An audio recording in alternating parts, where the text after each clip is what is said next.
Hello, beautiful English students. We are going to talk about who versus whom. In this video, I would like you guys to have a proper heading at the top, and please make sure to be taking notes on a lined piece of paper. So real quickly, and feel free to pause this as we go through, but this is going to be a quick little video. What is the difference between who and whom?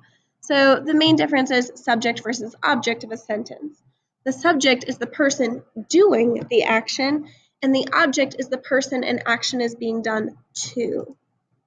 So going a little deeper, so Josh wrote a letter to Andrew. So Josh would be the subject in this sentence, wrote would be the verb, and the object would be Andrew. But how does this help with who and whom? So the subject, who wrote the letter to Andrew?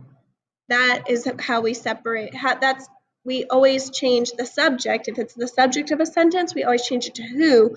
If it's the object, we change it to whom. And so Josh wrote a letter to whom, and it would be Andrew, because that's the object.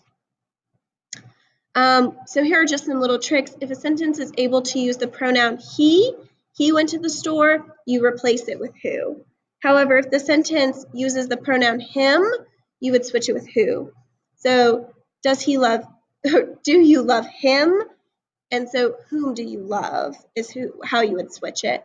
So if it's could be switched with the pronoun he, you change it to who. If it could be switched with the pronoun him, you change it to whom. Back to the original example, Josh wrote a letter to Andrew. What would that sound like with pronouns? He wrote a letter to him. It does sound funny, but it is also grammatically correct. Thus, we are able to correctly identify the right use of who and whom. So let's do some examples together. You can write these down. So Mother Goose has wonderful rhymes. So what is the subject of this sentence? It's Mother Goose. And so can we identify the pronoun?